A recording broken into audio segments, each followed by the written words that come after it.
अब बारी है आंतरिक संप्रदाय प्रतियोगिता की। पहला अखाड़ा झांगलिंग बनाम झाओपिंग। दूसरा अखाड़ा। रेफरी ने एक के बाद एक पहले दौर के ड्रॉ के परिणाम घोषित किए। लगता है मैं पहले राउंड में पहुंच जाऊंगा। अमन ने नाम सुना और पता चला कि उसका चयन पहले ही राउंड में हो गया है। फिर भी वह बिल्कुल भी नहीं डरा और सीधे रिंग में चला गया। ये वास्तव में अमन है। अमन पहले बाहरी प्रतियोगिता में चमक गया था और आंतरिक संप्रदाय में प्रवेश किया था और वह वास्तव में भाग लेना जारी रखना चाहता है। लेकिन भीतरी द्वार और बाहरी द्वार एक ही स्तर पर नहीं हैं। अगर वह चमत्कार करना जारी रखना चाहता है तो मुझे डर है कि यह असंभव है। अमन को प्रतियोगिता में भाग लेते देख हर कोई आश्चर्य से यह कहने से खुद को नहीं रोक सका कि यह बच्चा वास्तव में बहुत आत्मविश्वासी है। आंतरिक और बाह्य संप्रदायों के संसाधन अलग अलग होते हैं। इसलिए पिछली संप्रदाय प्रतियोगिताओं में अगर कोई प्रतिभाशाली व्यक्ति आंतरिक संप्रदाय का शिष्य बन भी जाता तो वह प्रतिस्पर्धा करना छोड़ देता। लेकिन किसी को उम्मीद नहीं थी कि शू फैन भाग लेना जारी रखेगा। अमन को लोगों की बातों की परवाह नहीं थी और वह मंच पर चला गया। उसका प्रतिद्वंद्वी आडी नाम का एक अनुभवी आंतरिक संप्रदाय का प्रतिभाशाली व्यक्ति था जो काफी शक्तिशाली था। जब उसने अमन को देखा तो उसने उसे गंभीरता से नहीं लिया। जूनियर भाईजू, तुम मेरे सामने कुछ भी नहीं हो, हार मान लो। आडी ने शांति से कहा कि आंतरिक संप्रदाय प्रतियोगिता कई राउंड तक चलेगी, इसलिए बिना लड़े जीतना सबसे अच्छा होगा ताकि सबसे बड़ी सीमा तक ताकत बचाई जा सके। यदि कोई और होता तो वह इतना विनम्र नहीं होता। हालांकि ये तथ्य कि अमन बाहरी संप्रदाय प्रतियोगिता में प्रथम स्थान प्राप्त करने में सक्षम था, ये दर्शाता है कि वह काफी प्रतिभाशाली था और वह दूसरे पक्ष को अपमानित करने के लिए तैयार नहीं था। लेकिन अमन ने यह सुना और अपना सिर हिलाया। भाई डोंट, प्रतियोगिता अभी शुरू नहीं हुई है, मैं हार नहीं सकता। अमन की बातें सुनकर आडी का चेहरा थोड़ा बदसूरत लग रहा था। जाहिर है अमन ने उसे अस्वीकार कर दिया था, जिससे वह थोड़ा दुखी था। ठीक है, चूंकि आप आग्रह कर रहे हैं तो चलो इसे करते हैं। आडी ने बात की और अमन के साथ मुद्दे को जल्दी से हल करने और अपनी ताकत बनाए रखने की योजना बनाई। अच्छा, ये देखकर अमन पीछे नहीं हटा। उसका प्रतिद्वंद्वी उससे थोड़ा ज्यादा ताकतवर था। अगर उसे जीतना था तो उसे बिना किसी हिचकिचाहट के अपना सब कुछ झोंक देना था। धमाका! उसने अपनी ताकत पर काबू नहीं पाया और सीधे हमला बोल दिया। अमन को उसे मारने आते देख आडी ने उपहास किया। वह उन बाहरी शिष्यों से अलग था जिनका सामना अमन ने पहले किया था। उसने अमन को जरा भी गंभीरता से नहीं लिया। एक मुक्का सीधे मारा गया। शक्तिशाली मुट्ठी की रोशनी बेहद प्रभावशाली थी, सत्यपथ संप्रदाय के एक अनुभवी आंतरिक संप्रदाय के प्रतिभाशाली व्यक्ति के योग्य। कई आंतरिक संप्रदाय के शिष्य आडी की जय जयकार कर रहे थे। आखिर अमन तो पहले सिर्फ एक बाहरी शिष्य था। अगर अमन ने आडी को हरा दिया तो वे अपनी इज्जत कैसे बचा पाएंगे। एक शक्तिशाली चाल से आडी ने आसमान और जमीन हिला दी। ऐसा लग रहा था मानो उसने अमन को अपने हाथों हारते हुए देखा हो। हालांकि अगले ही पल वह ये देखकर हैरान रह गया कि अमन वास्तव में और भी अधिक शक्तिशाली शक्ति के साथ बाहर आया, जिसे वह पहले छिपा रहा था। धमाका! अमन ने अपने हाथों से मोहरें बनाई और एक पहाड़ गिरा देने वाला मुक्का मारा। उसकी शक्तिशाली मुट्ठी की रोशनी आडी की मुट्ठी से भी ज्यादा तेज थी। इस बच्चे ने पहले कभी बाहरी संप्रदाय की प्रतियोगिता में इतनी शक्तिशाली ताकत नहीं दिखाई है। लगता है कुछ छिपा है। कई लोग ये कहने से खुद को नहीं रोक पाए कि उन्होंने अमन को कम करके आंका था। दोनों मुट्ठियां आपस में टकराईं, आकाश और धरती जोर से हिल गए और चारों तरफ से तेज हमले हुए। अगले ही पल दोनों आदमी सीधे उड़ गए, लेकिन सभी ने अपनी आंखों से देखा कि आडी को और भी अधिक झटका लगा था। ये पता चला कि अमन को फायदा था। अमन मुस्कुराया और फिर से हमला किया। ये बदमाश! आडी के चेहरे पर थोड़ी गंभीरता थी। उसे उम्मीद नहीं थी कि उसने इस बच्चे को कम आंका होगा। सिर्फ इसलिए कि आप पहली बार सफल हुए, यह मत सोचिए कि आपका अगला हमला भी सफल होगा। आडी ने अपनी मुस्कान रोक ली और उसका चेहरा थोड़ा ठंडा पड़ गया। आखिरकार सबके सामने अमन से और भी ज्यादा पिटना वाकई शर्मनाक था। अब वह पीछे नहीं हटेगा। उसने अपनी शक्तिशाली ताकत को रोका नहीं और एक पल में फट पड़ा। ये पहले से कई गुना अधिक शक्तिशाली था और भयंकर हमला जल्दी ही अमन तक पहुंच गया। अमन की आंखें गंभीर थीं, पर उसमें जरा भी डर नहीं था। उसने तेजी से हमला किया और फिर से मुक्का मारा। गड़गड़ाहट! दोनों आदमियों की मुट्ठियां आपस में टकराईं और वे शून्य में वार करते रहे। हर टक्कर मानो धरती आसमान का धराशायी हो रही थी। ये जानकर सभी लोग हैरान रह गए कि अमन वास्तव में आडी के बराबर लड़ रहा था। मुझे उम्मीद नहीं थी कि यह बच्चा इतना ताकतवर होगा। हमने अभी भी उसे कम आंका है। कई आंतरिक संप्रदाय के प्रतिभाशाली लोग थोड़े हैरान हुए। उन्होंने शुरू में सोचा था कि अमन आडी के सामने 3 चाल से ज्यादा नहीं टिक पाएगा। अब लगता है कि उन सभी ने अमन को कम करके आंका था। अमन बहुत ताकतवर है और जमकर लड़ता है। वो किसी ऐसे जीनियस की तरह नहीं दिखता जो अभी अभी आंतरिक संप्रदाय में आया हो। अमन ने अपने कौशल का प्रदर्शन जारी रखा। हालांकि उसका क्षेत्र आदि से कमतर था, फिर भी उसने धीरे धीरे बढ़त हासिल कर ली। कियान कुनपाम, आदि का चेहरा इस पल बदसूरत लग रहा था। उसने शुरू में सोचा था कि अमन उसका मुकाबला नहीं कर सकता, लेकिन उसे उम्मीद नहीं थी कि वह इतना ताकतवर होगा। उसने अब खुद को नहीं रोका और सीधे जानलेवा हमला बोल दिया। ये चाल सत्यपथ संप्रदाय की एक मध्य श्रेणी की पृथ्वी स्तरीय मार्शल आर्ट है और यह काफी शक्तिशाली है। जैसे ही उसने ये चाल चली, ऐसा लगा जैसे उसकी हथेली में विशाल लहरों के साथ एक तेज बहती नदी और पहाड़ थे जो सीधे अमन को दबा रहे थे। भयानक आध्यात्मिक ऊर्जा ने सीधे विशाल लहरें पैदा कीं। सैकड़ों मीटर ऊंची विशाल लहरें मानो ईश्वर के हाथ हों, जो भयानक शक्ति के साथ आकाश से गिर रही हों। वरिष्ठ भाई डोंग ने टाइगर पाम में गहन स्तर तक महारत हासिल कर ली है। ऐसा लग रहा है कि अमन हारने वाला है। इस दृश्य को देखने वाले कई लोगों ने सोचा कि अमन हारने वाला है, क्योंकि हर कोई जानता था कि यह चाल कितनी शक्तिशाली थी। केवल आंतरिक शिष्य ही पृथ्वी स्तरीय मार्शल आर्ट का अभ्यास कर सकते हैं। नींव के संदर्भ में आदि कहीं अधिक शक्तिशाली है। आखिरकार आदि कई वर्षों से आंतरिक संप्रदाय में अभ्यास कर रहा है। निश्चित रूप से अमन का हमला तुरंत नष्ट हो गया। आदि ने उसके सामने हमला किया और अमन नुकसान में था। हालांकि जब अमन ने यह दृश्य देखा तो वह बिल्कुल भी घबराया नहीं। अगर आदि आसानी से हार जाता तो शायद यह आश्चर्य की बात होती, लेकिन आदि के पास भी एक तुरुप का पत्ता है न? धमाका! उसके शरीर में आध्यात्मिक ऊर्जा एक प्रचंड धारा की तरह उमड़ पड़ी और इस क्षण भी वह पीछे नहीं हटा। महान जंगल पाम! इस समय उसने अपनी हथेली इकट्ठी की और भयानक शक्ति आदि की कियानकुन हथेली से भी अधिक शक्तिशाली थी। ये किस प्रकार की मार्शल आर्ट है? इतना मजबूत! जब सभी ने इस ताड़ के प्रहार को देखा तो वे दंग रह गए। अमन का चेहरा ठंडा था और उसने एक शक्तिशाली चाल के साथ हमला किया।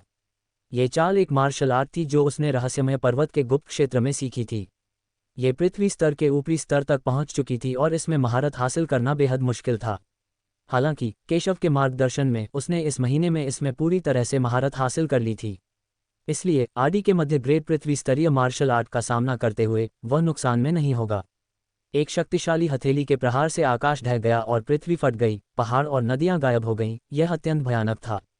दोनों हमले शून्य में टकराए, जिससे जबरदस्त शक्ति उत्पन्न हुई। यदि अखाड़े को किसी संरचना द्वारा संरक्षित नहीं किया गया होता तो संभवतः सभी लोग प्रभावित होते। हर कोई इस दृश्य को ध्यान से देख रहा था, इस डर से कि कहीं अंत न छूट जाए। टकराना! आदि का हमला तो जबरदस्त था, लेकिन अमन के ग्रेट वाइल्डनेस पाम के आगे उसकी कोई सानी नहीं थी। उसे एक ही झटके में धूल चटा दी गई। वह सीधे जमीन पर गिर पड़ा, खून बह रहा था। मेरी हार हुई। आदि ने खड़े होने की कोशिश की और गंभीर भाव से शू फैन को देखा, लेकिन उसे मानना पड़ा कि वह शू फैन का मुकाबला नहीं कर सकता। अगर वह लड़ता रहा तो उसके पास शू फैन से मुकाबला करने का कोई और रास्ता नहीं था। जब शब्द समाप्त हुए तो श्रोताओं में शोर मच गया। आदि वास्तव में हार गया।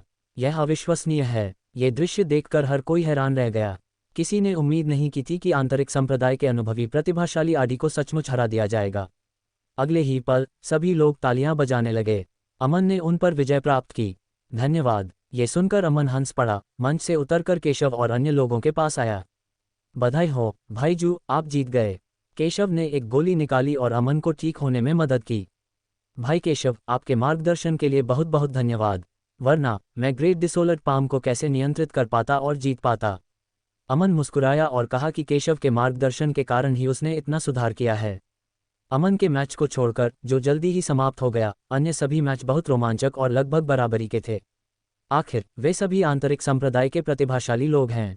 जब तक ताकत का अंतर बहुत बड़ा न हो, आसानी से जीतना मुश्किल होगा। दूसरा दौर शुरू। विरूपम मंच पर है। इस बार कार्रवाई करने की बारी मेरी है। भाई केशव, मैं आपको शर्मिंदा नहीं करूंगा, ज़िया यूनतियान ने मुस्कुराते हुए कहा, और केशव ने सुनकर सिर हिला दिया। ज़िया यूनतियान काफ़ी शक्तिशाली था और उसने काफ़ी लाभ कमाया था। उसे तभी हराया जा सकता था जब उसका सामना किसी उच्च कोटि के प्रतिभाशाली व्यक्ति से हो। विरूपम का प्रतिद्वंद्वी एक प्रतिभाशाली व्यक्ति था जो पहले विरूपम से कई स्थानों पर रैंक किया गया था। ये देखकर कि यह विरूपम था, प्रतिद्वंद्वी अपने हालिया प्रशिक्षण को दिखाना चाहता था और विरूपम को हराना चाहता था। हालांकि जब विरूपम ने कार्रवाई की तो वह ये देखकर हैरान रह गया कि विरूपम ने भयानक ताकत दिखाई थी। वह दंग रह गया। उसने उम्मीद नहीं की थी कि विरूपम की ताकत इतनी भयानक होगी। ज़िया यूनतियान का तो वो मुकाबला ही नहीं कर पाया।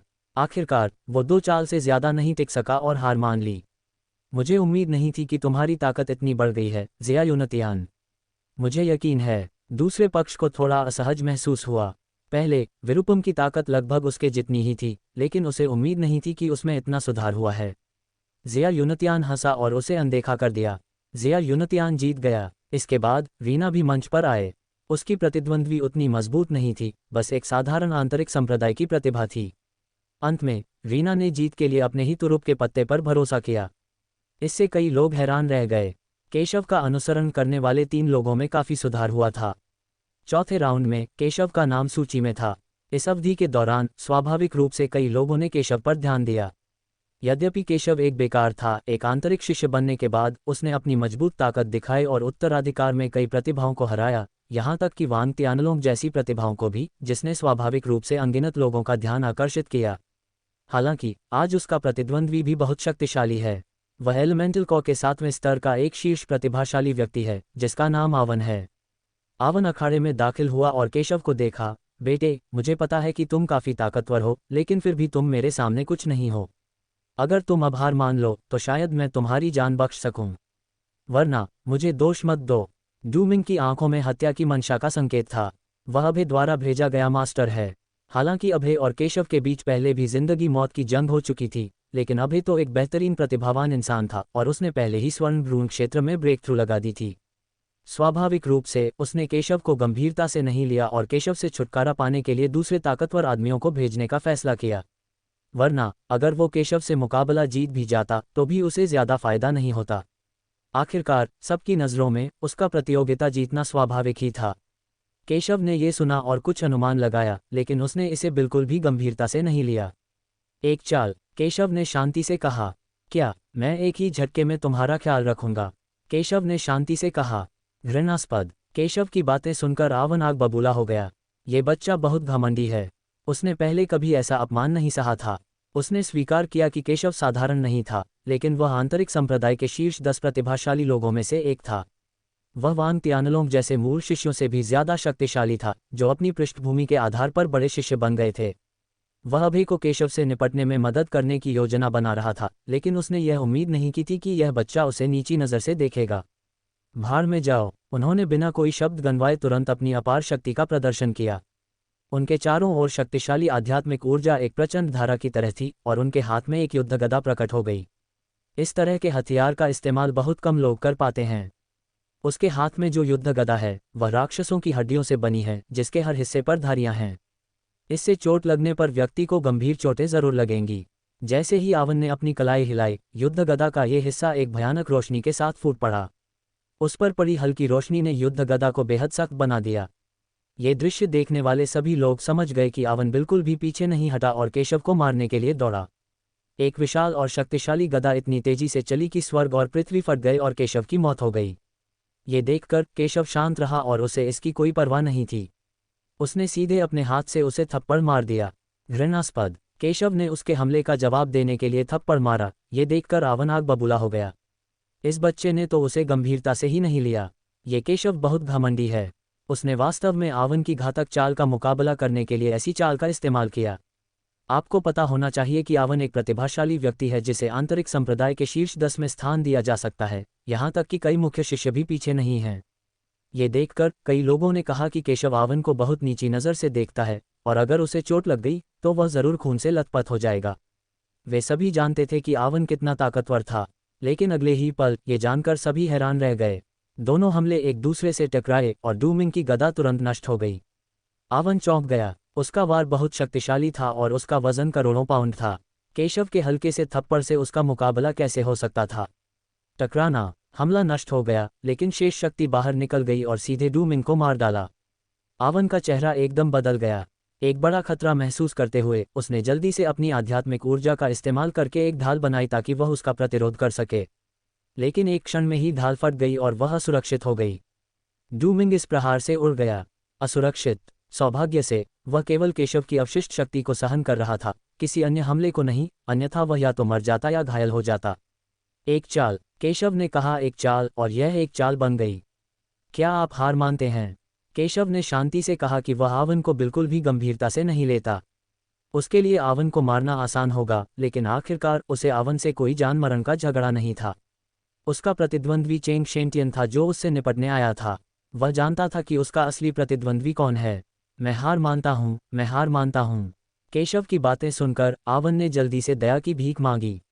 अब उसे समझ आ गया था कि अगर केशव उसे मारना चाहता तो यह आसान होता। ये सुनकर सब गंभीर हो गए। उन्हें उम्मीद नहीं थी कि 1 महीने तक केशव को न देखने के बाद वह पहले से कई गुना ज्यादा भयानक हो गया होगा। स्टॉप्ड केशव ने आवन की परवाह नहीं की और अभय की दिशा में देखा। यदि आप मुझसे निपटना चाहते हैं तो आपको कुछ मजबूत विरोधियों को भेजना होगा, कुछ बेकार लोगों को नहीं। बेशक ये ठीक है अगर आप अभी मुझसे व्यक्तिगत रूप से लड़ते हैं। केशव की बातें सुनकर पूरा दर्शक स्तब्ध रह गया। किसी को उम्मीद नहीं थी कि केशव अभय को इस तरह सार्वजनिक रूप से चुनौती देगा। अभय का चेहरा उदास था, ये कैसी बर्बादी है। लेकिन केशव तो बस बेकार है। अगर वो अभी केशव से मरते दम तक लड़ेगा तो जीतने पर भी कोई फायदा नहीं होगा। उसका चेहरा उदास था और वह केशव से निपटने के लिए लोगों को भेजना जारी रखना चाहता था, लेकिन वह ये भी समझता था कि केशव बहुत शक्तिशाली था और साधारण आंतरिक शिष्य केशव का कुछ भी नहीं कर पाएंगे। लेकिन अगर केशव ने उसे उकसाने की हिम्मत की तो वह निश्चित रूप से केशव को इसकी कीमत चुकाने पर मजबूर कर देगा। वह केशव को उसे उकसाने का पछतावा कराना चाहता था। केशव को तब ऊब महसूस हुई जब उसने देखा कि अभय ने कोई कार्रवाई नहीं की और उसे परवाह नहीं थी।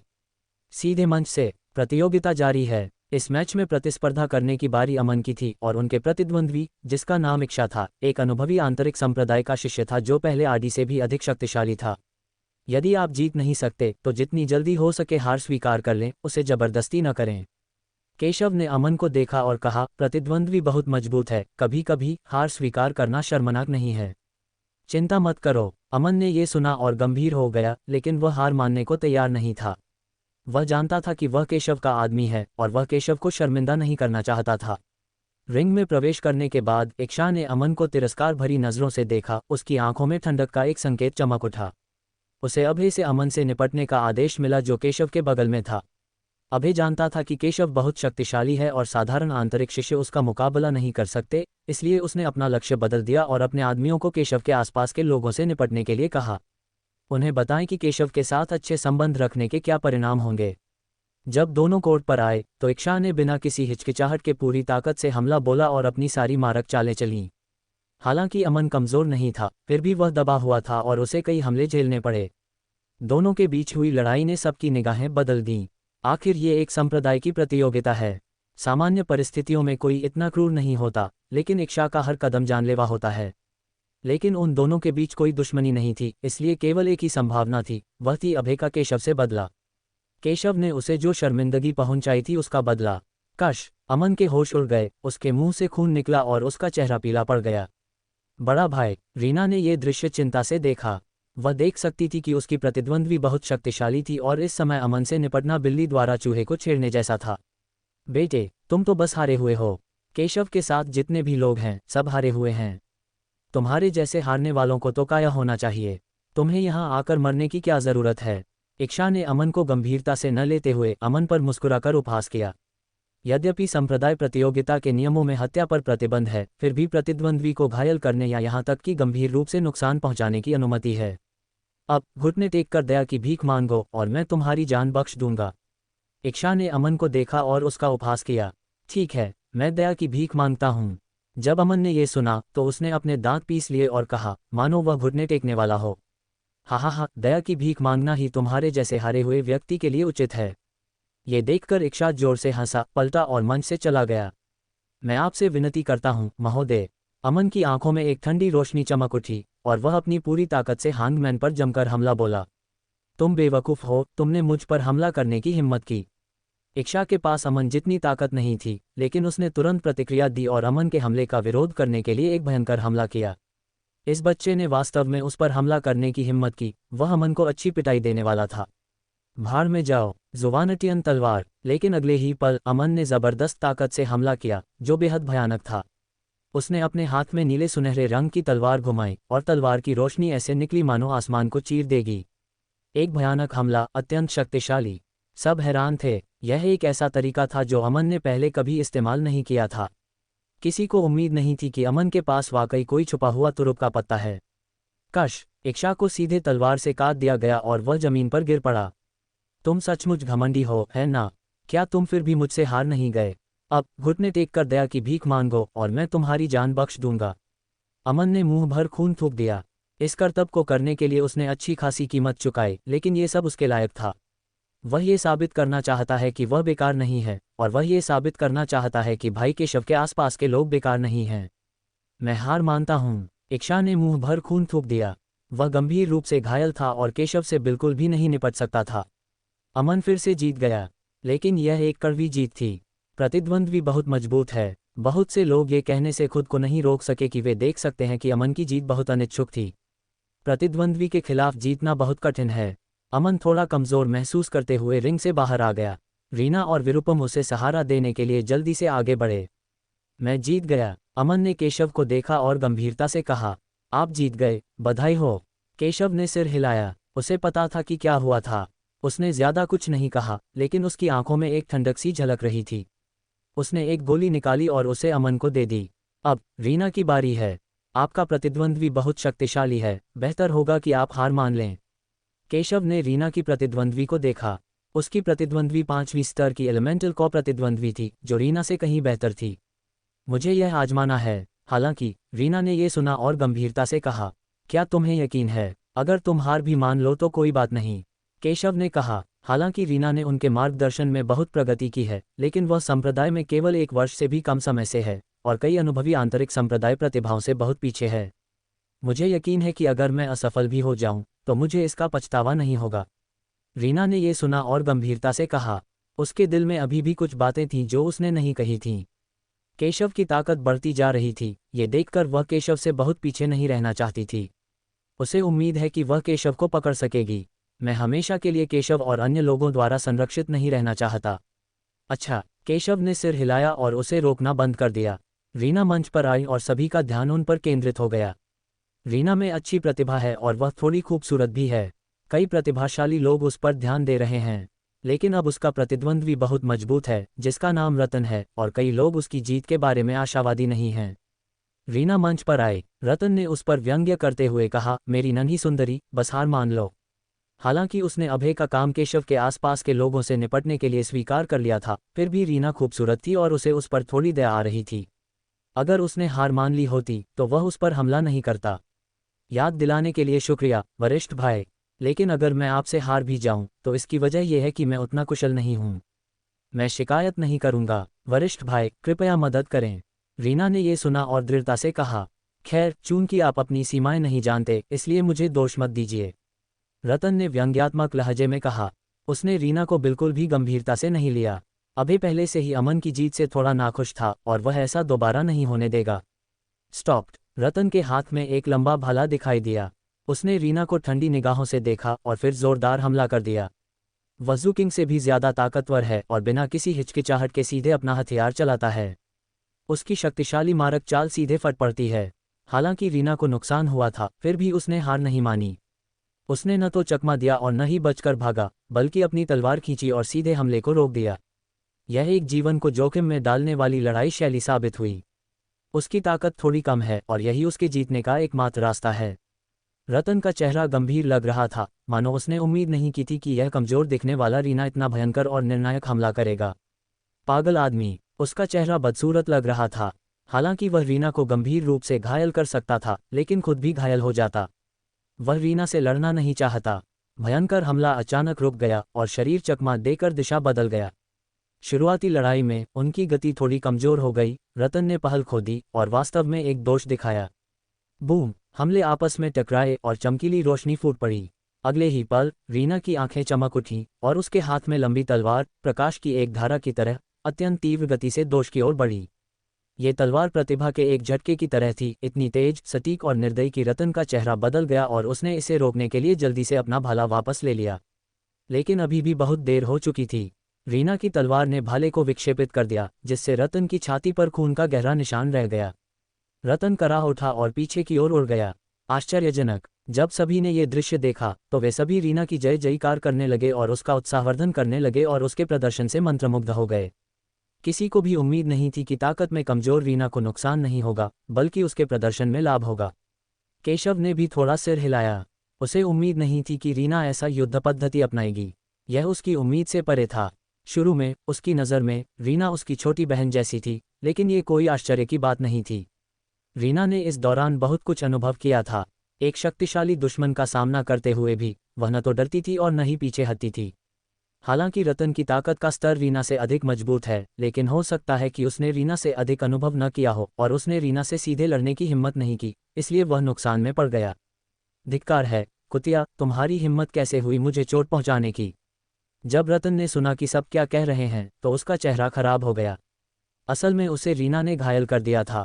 ये बहुत ही शर्मनाक बात है। वह लापरवाह था, अन्यथा रीना को उसकी गलती नहीं पकड़ी जाती। गड़गड़ाहट, उनके शरीर से आध्यात्मिक ऊर्जा फूट पड़ी और उनकी शक्तिशाली शक्ति बिना किसी संकोच के प्रदर्शित हुई। अब वह पूरी ताकत लगा देगा। वह रीना से कहीं अधिक शक्तिशाली है। शुरुआत में उसे रीना पर थोड़ी दया आई क्योंकि वह सुंदर थी, लेकिन उसने यह उम्मीद नहीं की थी कि रीना उसे चोट पहुंचाएगी। वह रीना को पछताना चाहता था।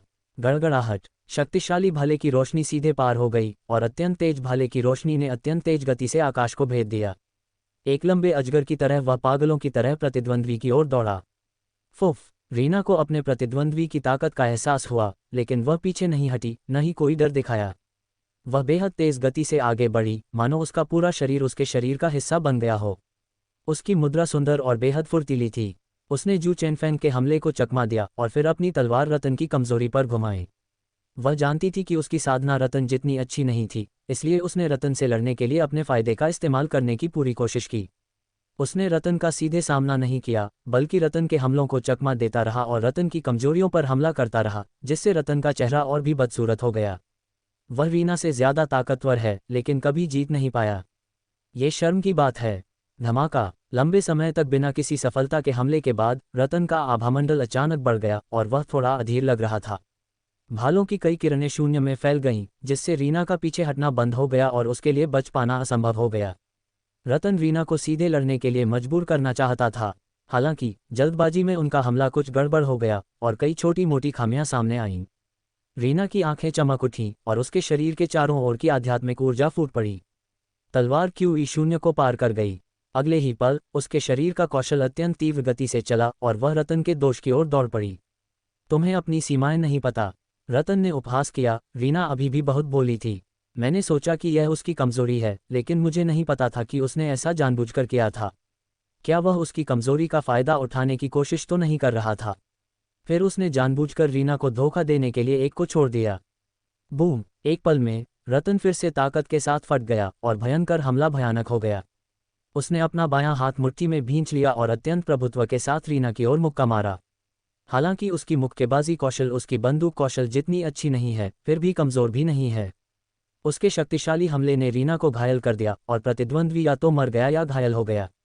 हम जाल में फंस गए हैं। रीना का चेहरा बदसूरत हो गया और उसे आखिरकार एहसास हुआ कि ये दोष जानबूझकर रतन द्वारा उसे धोखा देने के लिए बनाया गया था। इस समय वह पीछे नहीं हट सकती थी। एक भयानक और शक्तिशाली मुट्ठी की रोशनी एक पल में बाहर आ गई, जैसे कि तायु पर्वत, और उसे सीधे दबा दिया।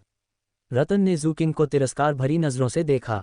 जू किंग ने पहले भी उसे शर्मिंदा किया था और इस बार जू किंग को जरूर बहुत चोट पहुंचेगी। भयानक और तेज मुट्ठी की रोशनी बेहद दबंग थी और रीना पर प्रहार किया। रीना का चेहरा बदसूरत हो गया, लेकिन वह बिल्कुल भी पीछे नहीं हटी, क्योंकि इस समय उसके सिर पर एक हेयपिन अचानक एक शक्तिशाली हमले के साथ फट गया, जिसने सीधे रतन के हमले को नष्ट कर दिया। क्या वह हेयपिन वास्तव में एक खजाना है? ये दृश्य देखकर कई प्रतिभाशाली लोग चौंक गए। उन्होंने शुरू में सोचा था कि रीना या तो मर गई है या घायल हो गई है, लेकिन उन्होंने यह उम्मीद नहीं की थी कि वहां एक हेयपिन था जो उसकी रक्षा कर रहा था। हर कोई देख सकता है कि यह हेयपिन सरल नहीं है। यह हेयपिन ही थी जिसने रीना की रक्षा की। जूफान ने भी राहत की सांस ली। हमले को आते देखकर वह बहुत घबरा गया था। सौभाग्य से रीना के सिर पर उसकी सुरक्षा के लिए एक हेयपिन था। उसने कृतज्ञता से केशव को देखा। यह हेयपिन एक अनमोल खजाना था जो केशव ने कभी रीना को दिया था। उसने सोचा भी नहीं था कि इसका इतना उपयोग होगा। रीना ये देखकर बहुत खुश हुई और उसने अपने हाथ में लिए हथियार से रतन पर सीधा हमला कर दिया। धत्तेरी की, रतन का चेहरा बदसूरत हो गया, मानो उसे उम्मीद ही नहीं थी कि रीना के पास इतना खजाना होगा। हालांकि उसे इसकी परवाह नहीं थी। उसके हाथ में भाले की तेज रोशनी फिर से सघन हो गई और उसने सीधे रीना पर वार किया। आखिरकार वह रीना से ज्यादा ताकतवर है। आमने सामने की लड़ाई में रीना उसका कोई मुकाबला नहीं कर सकती। टकराना, निश्चित रूप से रीना का हमला और रतन का हमला एक दूसरे से टकराया और भयानक शक्ति फूट पड़ी। रीना का राह उठा, उसके मुंह से खून निकला और वह उछलकर रिंग से जोर से टकराया। और रतन बस कुछ मीटर पीछे हट गया। अभी भी लाभप्रद स्थिति में। किंग बहन किंग। ये दृश्य देखकर अमन, दिशा और अन्य लोगों ने बड़ी चिंता के साथ रीना को देखा। उनकी आंखों में चिंता की झलक दिखी। केशव का चेहरा भी गंभीर था। हालांकि रीना प्रतिभाशाली थी और उसके मार्गदर्शन से उसमें काफी सुधार हुआ था, फिर भी वह कमजोर थी। रतन जैसे आंतरिक संप्रदाय के प्रतिभाशाली व्यक्ति से लड़ने के बाद उसकी कमजोरियां साफ दिखाई दे रही थीं। अगर हम लड़ते रहेंगे तो हम निश्चित रूप से हार जाएंगे। अगर वह असफल हो जाता तो कोई बात नहीं, लेकिन वह जानता था कि रतन को रीना से निपटने के लिए अभय का आदेश मिला था और वह निश्चित रूप से रीना को आसानी से जाने नहीं देगा। हालांकि रीना बहुत जिद्दी है और आसानी से हार मानने से इनकार करती है, इसलिए उसे नुकसान उठाना पड़ सकता है। रतन ने मौके का फायदा उठाया और कोई दया नहीं दिखाई। निर्मम हत्या की नीयत से वह भाला लेकर रीना की ओर झपटा। ये शॉट अत्यंत भयानक और जानलेवा इरादे से भरा हुआ था, मानो ये स्वर्ग के लिए न्याय लागू कर रहा हो, और यह अचानक निकल गया। रीना को प्रतिक्रिया करने का कोई समय दिए बिना उसने उसे सीधे गोली मार दी। यह आदमी रीना को नष्ट करना चाहता है। घृणास्पद। अमन, विरूपम और अन्य लोग ये देखकर बहुत क्रोधित हुए। केशव की आंखों में एक ठंडी, जानलेवा मंशा थी। उसने रतन की भी जानलेवा मंशा महसूस कर ली थी। रतन वास्तव में मारना चाहता था। हालांकि पंथ प्रतियोगिता में केवल आपसी मुकाबला होता है और साथ ही शिष्यों को जानबूझकर गंभीर रूप से घायल या मारना नहीं होता। तलवारों की कोई आंख नहीं होती और युद्ध के मैदान में स्थिति तेजी से बदलती रहती है। कुछ भी हो सकता है। पिछली पंथ प्रतियोगिताओं में शिष्यों के गंभीर रूप से घायल होने के मामले सामने आए हैं। धमाका। इस समय रीना के सिर पर लगे हेयरपिन ने रीना से खतरा महसूस किया और रतन के हमले का विरोध करने के लिए फिर से एक लंबे इंद्रधनुष में बदल गया। मुझे विश्वास नहीं हो रहा कि तुम कब तक टिक पाओगे। रतन थोड़ा गुस्से में था, लेकिन फिर भी उसने व्यंग्य करते हुए कहा कि भले ही यह हेयरपिन एक खजाना हो, लेकिन इसके लिए हमेशा उसके हमलों का सामना करना असंभव होगा। धमाका। निश्चित रूप से हेयरपिन पर जोरदार प्रहार हुआ और उसकी रोशनी थोड़ी मंद हो गई। कई अवशिष्ट शक्तियां विस्फोटित होकर रीना पर गिरी, जिससे उसे खून थूकना पड़ा। रीना के कपड़े थोड़े फटे हुए थे, जिससे उसका अधिकांश शरीर दिख रहा था। ये देखकर रतन की आंखों में लालच की चमक आ गई। छोटी बहन रीना, मुझे उम्मीद नहीं थी कि तुम्हारा फिगर इतना अच्छा होगा। तुम मेरे पीछे आओगी तो क्या होगा? अगर तुम तैयार हो तो मुझे तुमसे ये लड़ाई हारने में कोई आपत्ति नहीं है। उसने चिढ़ाने वाली नज़र और व्यंग्य से कहा। उसकी आंखें बेहद गर्म थीं और उसने बिना किसी छुप के रीना को घूरा। बेशर्म। रीना का चेहरा बेहद लाल हो गया और उसकी आंखें शर्म और गुस्से से भरी थीं। लानत है, रतन, तुम मौत की तलाश में हो। ये देखकर अमन खुद को रोक नहीं सका और आध्यात्मिक ऊर्जा से भर गया और रिंग पर कूदने वाला था। आवेग मत करो, मैं ये करूंगा, केशव ने कहा। उसकी आंखें बेहद ठंडी थीं। किंग, हार स्वीकार करो, केशव ने कहा। उसे हार स्वीकार करने दो। अगर वह लड़ना जारी रखती है तो वह रतन का मुकाबला नहीं कर पाएगी। ये सुनकर रीना थोड़ा हिचकिचाई, लेकिन फिर भी उसने रीना की बात मान ली और दांत पीसते हुए कहा, मैं हार मानती हूँ। हालांकि रीना की बातें सुनने के बाद रतन ने अपना हमला नहीं रोका और उसकी आंखों में एक ठंडी झलक दिखाई दी। उसने केशव के आसपास के लोगों से निपटने के लिए अभय का आदेश मान लिया था। हालांकि रीना घायल हो गई थी, लेकिन उसे कोई गंभीर चोट नहीं आई थी। स्वाभाविक रूप से वह रीना को जाने नहीं दे सकता था। धिक्कार है। रीना हार मानने ही वाली थी, लेकिन इस आदमी ने फिर भी हमला कर दिया। क्या वह किसी को मारना चाहता है? रेफरी, अमन और अन्य लोगों ने यह देखकर बहुत गुस्सा किया। रीना ने स्पष्ट रूप से हार मान ली थी, लेकिन रतन का रुकने का कोई इरादा नहीं था और वह रीना को गंभीर रूप से घायल करना चाहता था। केशव की आंखें ठंडी हो गईं, वह मौत की तलाश में था।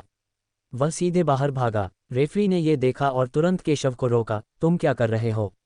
यह एक संप्रदाय प्रतियोगिता है। किसी को भी इसे बाधित करने की अनुमति नहीं है। यदि आप हस्तक्षेप करते हैं तो मैं आपको संप्रदाय प्रतियोगिता से अयोग्य घोषित कर दूंगा। रोल। केशव की आवाज़ ठंडी थी और उसमें पागल हत्या के इरादे का भी संकेत था। रेफरी का चेहरा एकदम बदल गया। उसे सच में केशव से डर लग रहा था, लेकिन इस बच्चे ने उसे बेहद खतरनाक एहसास दिलाया। यह एक संप्रदाय प्रतियोगिता है। क्या तुम सचमुच सभी बुजुर्गों और संप्रदाय के नेता के सामने जंगली व्यवहार करोगे? रेफरी अभी भी केशव को धमकी देना चाहता है। टकराना। केशव की शक्तिशाली आभा ने उसे एक पल में दूर कर दिया। केशव ने उसे नज़रअंदाज कर दिया। एक शक्तिशाली प्रहार तुरंत किया गया, जिसने रतन के हमले को सीधे अवरुद्ध कर दिया। केशव ने कपड़े का एक टुकड़ा निकाला, उसे रीना पर डाल दिया और उसे ठीक होने के लिए एक गोली दी। ये देखकर रतन का चेहरा थोड़ा बदसूरत हो गया, जैसे कि उसे उम्मीद नहीं थी कि उसका हमला वास्तव में केशव द्वारा अवरुद्ध किया गया था। उसने केशव को बेहद डरी हुई नज़रों से देखा। हालांकि केशव बेकार था। केशव पहले भी अपनी ताकत दिखा चुका था और फिर भी वो केशव का कोई मुकाबला नहीं था। हालांकि यह एक संप्रदाय प्रतियोगिता है और उसका प्रतिद्वंद्वी केशव नहीं है, इसलिए स्वाभाविक रूप से वह केशव को गंभीरता से नहीं लेता है। केशव, तुमने मेरी प्रतियोगिता क्यों बर्बाद कर दी? न केवल उसे यह एहसास नहीं हुआ कि वह गलत था, बल्कि उसने स्थिति को ही पलट दिया। केशव का चेहरा उदास था। उसने पहले ही हार मान ली है, फिर भी तुम कार्रवाई क्यों कर रहे हो? केशव ने ठंडी आवाज में कहा। क्या तुम हार मान रहे हो? क्या मैंने नहीं सुना? रतन ने सुना, लेकिन उसने मानने से इनकार कर दिया। सचमुच? बहुत अच्छा। केशव ने जब ये सुना तो वह अचानक मुस्कुराया, जिससे रतन को ठंडक महसूस हुई, लेकिन उसने अपना सिर हिला दिया। केशव बहुत ताकतवर है, लेकिन वह केशव से नहीं मिलेगा, तो डरने की क्या बात है? चूंकि उसने हार स्वीकार कर ली है, इसलिए मैं जीत गया। रतन जानता था कि वह अब रीना को चोट नहीं पहुंचा सकता, इसलिए वह केवल इतना ही कह सका। रतन जीत गया। रेफरी का चेहरा भी थोड़ा बदसूरत था। हालांकि केशव ने संप्रदाय प्रतियोगिता में खलल डाला था, अगर वे सचमुच नियमों का पालन कर रहे थे तो सबसे पहले रतन ने ही नियम तोड़े थे। आखिरकार उसने रीना को ये कहते सुना था कि उसने हार मान ली है। उसके पास हार मानने और रतन को विजेता घोषित करने के अलावा कोई विकल्प नहीं था। कोई बात नहीं, केशव ने रतन को नजरअंदाज कर दिया और रीना की ओर देखा। भाई वुशुंग, मैं हार गया। रीना ने क्षमा मांगते हुए कहा। कोई बात नहीं, तुम्हारा राज्य उसके राज्य से बहुत कमजोर है। इतने लंबे समय तक टिके रहने से तुम पहले ही जीत चुके हो। केशव ने रीना को सांत्वना दी और कहा। केशव ने ज़ुकिंग को मंच से उतार दिया। अगर मैं इस कमीने से मिलूंगा तो मैं उसे कभी नहीं जाने दूंगा। अमन ने घायल रीना को देखकर गुस्से से कहा। चिंता मत करो, मैं उसे जाने नहीं दूंगा। केशव ने अपनी आंखों में ठंडी नज़र के साथ कहा। उसके साथ खेलना चाहते हो? वाह। इसके बाद विरूपम को चुना गया। सावधान रहो, तुम्हारा प्रतिद्वंद्वी तुम्हें कठिन समय दे सकता है। यदि तुम उसे हरा नहीं सकते तो हार मान लो। केशव ने कहा कि उसका प्रतिद्वंद्वी शिव था, जो शीर्ष 20 में रैंक किया गया एक आंतरिक शिष्य था, और इससे पहले जो हुआ उसके बाद केशव समझ गया कि शिव को भी संभवतः अभय द्वारा विरूपम से निपटने का आदेश दिया गया था। यदि आप सावधान नहीं रहे तो आप गंभीर रूप से घायल हो जाएंगे। केशव नहीं चाहता था कि उसकी वजह से उन्हें चोट पहुंचे। चिंता मत करो भाई केशव, अगर वे मुझे शर्मिंदा करना चाहते हैं तो उन्हें देखना होगा कि उसमें इतनी ताकत है या नहीं। मैं उन्हें कुछ सरप्राइज दूंगा। ज़िया यूनतियान ने गंभीर स्वर में कहा कि केशव का अनुसरण करने से उसे बहुत कुछ मिला है। हालांकि अब वह ये नहीं कह सकता कि वह आंतरिक संप्रदाय में सर्वश्रेष्ठ है, लेकिन कम से कम शीर्ष 10 में आना तो आसान था। इसलिए वह अपने विरोधियों से बिल्कुल भी नहीं डरता। यदि आप उससे निपटना चाहते हैं तो आपको ये देखना होगा कि क्या आप में ऐसा करने की ताकत है। वह दूसरे पक्ष को आश्चर्यचकित कर देगा। अच्छा, केशव ने इसे सुना और सिर हिलाया। हालांकि वह नहीं जानता था कि विरूपम कितना मजबूत था, क्योंकि विरूपम ने ऐसा कहने की हिम्मत की, इसका मतलब था कि उसके पास पर्याप्त आत्मविश्वास था। कई लोगों ने विरूपम को देखा और उनके प्रतिद्वंद्वी को देखा, और कई लोग विरूपम के बारे में आशावादी नहीं थे। वे सभी ज़िया यूनतियान को दया से देख रहे थे। इससे पहले जो कुछ हुआ था, उसके बाद वे पहले से ही समझ गए थे कि जो कोई भी केशव का अनुसरण करेगा, उसे प्रतिद्वंद्वी के भयंकर हमलों का सामना करना पड़ेगा। अमन मुश्किल से जीती, लेकिन घायल भी हुई, और रीना को रतन के सामने सबके सामने अपमानित किया गया। अगर केशव ने कार्रवाई नहीं की होती तो वह शायद गंभीर रूप से घायल हो जाती। विरूपम का प्रतिद्वंद्वी उससे कहीं ऊपर रैंक किया गया है, और मुझे डर है कि विरूपम को गंभीर बदला भुगतना पड़ेगा। ये सब इसलिए है क्योंकि उनका केशव के साथ घनिष्ठ संबंध है। ज़िया यूनतियान मंच पर आया। शिव ने गर्व से उसकी ओर देखा, मैं हार मानने को तैयार नहीं हूं। क्या तुम्हें पता है कि मैंने सीनियर भाई अभय का आदेश मान लिया है? तुम मेरे सामने कुछ भी नहीं हो। डिंग यूवेई में अभिमानी होने की योग्यता है, वह शीर्ष 20 में स्थान पर है, और उसकी आस्तीन में कई चालें हैं। वह इस संप्रदाय प्रतियोगिता में शीर्ष 10 के लिए प्रतिस्पर्धा करने की योजना बना रहा है। हालांकि उसे केशव के आसपास के लोगों से निपटने का आदेश मिला था। ज़िया यूनतियान आखिरकार ज़िया परिवार का सदस्य था, इसलिए उसने फिर भी दूसरे पक्ष को एक मौका दिया। अगर उसने हार मान ली तो वह उसे एक बार छोड़ देगा। वरिष्ठ भाई डिंग, प्रतियोगिता अभी शुरू भी नहीं हुई है, आप इतना आश्वस्त कैसे हो सकते हैं कि आप जीत जाएंगे? ज़िया यूनतियान मुस्कुराया, उसने शिव को बिल्कुल भी गंभीरता से नहीं लिया। तुम सब मौत चाहते हो। उस स्थिति में मैं तुम्हारी इच्छा पूरी करूंगा। जब शिव ने यह सुना तो वह ठंडी सांस लेने लगा। ऐसा लग रहा था कि केशव के आसपास के लोग भी केशव की तरह ही थे, स्वर्ग और पृथ्वी की विशालता से अनभिज्ञ, और यह नहीं जानते कि जीना है या मरना है। ऐसा मत सोचो कि अमन की पिछसीमत कोई चमत्कार पैदा कर सकती है। अमन भाग्यशाली था, लेकिन अगर केशव ने कार्रवाई नहीं की होती तो रीना गंभीर रूप से घायल हो जाता। चूंकि विरूपम हार मानने से इनकार करता है, इसलिए वह विरूपम को गंभीर रूप से घायल कर देगा। धमाका। उसके शरीर से अचानक एक शक्तिशाली शक्ति फूट पड़ी और उस भयानक शक्ति ने अखाड़े के प्रतिबंधों को कांपने पर मजबूर कर दिया। बहुत मजबूत, जैसा कि वरिष्ठ भाई डिंग से उम्मीद थी। हर कोई यह कहने से खुद को नहीं रोक सका कि शिव की ताकत वास्तव में भयानक थी, जो केवल मुख्य शिष्यों और शीर्ष अनुक्रम प्रतिभाओं के बाद दूसरे स्थान पर थी। विरूपम की आंखें शांत थीं, बिना किसी डर के। डिंग यूवेई थोड़ा नाराज हुआ जब उसने देखा कि विरूपम उसके प्रति इतना उदासीन था। उसने हाथ उठाया और इशारा किया। तेज उंगली की रोशनी मानो कोई अमर रास्ता दिखा रही हो, और वह सीधे विरूपम की ओर चली गई। फक फक करना। ज़िया युनतियान ने ठंडी सांस ली और हाथ में तलवार लेकर सीधे बाहर भागा। तलवार शून्य में फैल गई, जिससे हवा की एक सफ़ेद लहर उठी, जिसने कई लोगों को चौंका दिया। विरूपम की तलवारबाजी बहुत शक्तिशाली है। बूम! दोनों हमले एक दूसरे से टकराए, जिससे एक चौंकाने वाला प्रभाव हुआ। अचानक गैस विस्फोट की आवाज़ आई और जैसे ही दोनों पुरुषों के हमले एक दूसरे को छू गए, वे अलग हो गए और वे बराबरी पर थे।